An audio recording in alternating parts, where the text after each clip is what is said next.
আমাদের মা খালেদা জিয়ার এই 17 বছর যেভাবে নির্যাতন নিপীড়ন করেছে এই ফ্যাসিস্ট হাসিনা, সেই নির্যাতনে তার নিপীড়নে তার সংসার ভাঙ্গিতেছিল, তার ঘর দুয়ার সব ভাঙ্গিতেছে। খালেদা জিয়ার আজকে শেষ পর্যন্ত তার মৃত্যু হইল, তার সন্তান হারাইলো এই হাসিনার জন্য।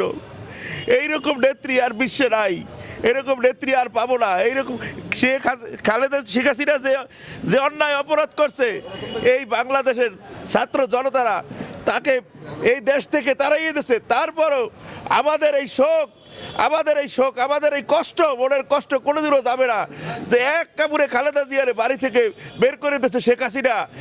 ওই শেখ হাসিনারে ইন্ডিয়া থেকে এনে তাকে ফাঁসিতে না ঝুলান বলতে আমাদের এই শোক আমাদের যাবে না। আর এই আওয়ামী লীগের উপরে যে ধিক্কার, যে ঘৃণা এই বাংলাদেশের মানুষের থাকবে আজীবন। যতদিন এই বাংলাদেশ থাকবে আওয়ামী লীগকে মানুষ ঘৃণা করবে, শেখ পরিবারকে ঘৃণা করবে। যেভাবে এই বাংলার মানুষকে খালেদা জিয়া পরিবার যেভাবে নির্যাতন নিপীড়ন চালাইছে, তারেক রহমানকে 17 বছর দেশের বাইরে রাখছে, তার উপরে যে নির্যাতন করছে, এর বিচার ওই আল্লাহ করবেন ইনশাআল্লাহ, এই দেশের জনগণ করবেন ইনশাআল্লাহ। আর এই দলের জন্মলগ্ন থেকে দল করি, শহীদ রাষ্ট্রপতি জিয়াউর রহমানের সাথেই আমি দল করি।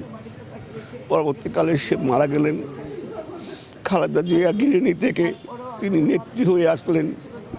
স্বৈরাচার বিরোধী আন্দোলনে আপসীর নেতৃত্ব দিয়ে তিনি স্বৈরাচার মুক্ত করেছেন। দেখেন, গত 17 বছরও সে আপসীনতার জন্যই তাকে মিথ্যা মামলায় জেল খাটতে হয়েছে। আমার সবচেয়ে স্মৃতি লাগে, যেমন আমরা যারা আইনজীবীরা, আমরা তার মিথ্যা মামলায় ঢাকা আলিয়া মাদ্রাসায় তার প্রতিটি তারিখে, ওই মামলার প্রতিটি তারিখে আমি একজন আইনজীবী হিসাবে তার ছিলাম এবং প্রতি তারিখেই তার সাথে কথা বলতাম পাশে দিয়ে ঘন্টার পর ঘন্টা। সকাল 10টায় আসতো আর 2টায় যেত। তিনি আমার অনেক কথা বলেছেন যেগুলো বলার মতো নয়, শুধু একটুই বলি। সে আমাকে খুব ভালোবাসতেন। আমি ম্যাডামকে বলতাম, ম্যাডাম আমার কোনো চাওয়ার নেই আপনার কাছে, আপনি আমাকে যেভাবে ভালোবাসেন। তিনি বলতেন, বাবু তোমার লঞ্চ কখন আসছে, এত সকালবেলা তুমি আসো, তোমাকে দেখলে আমার খুব মায়া লাগে। তখন আমার কোনো পোল ছিল না। বাবুল এই যেদিন সাজা দেয় তার আগের দিন তারিখেও সে আমাকে বলে, বাবুল তোমাকে আমি আমার হাতে সম্মান করব।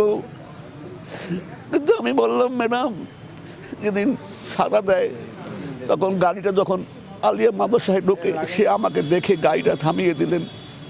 আমাকে বাবুল বললেন যে, আসলে বাবুল তুমি চিন্তা করো না, এটা আমার কাছে তারপরে আর দেখা তার সাথে হয়নি।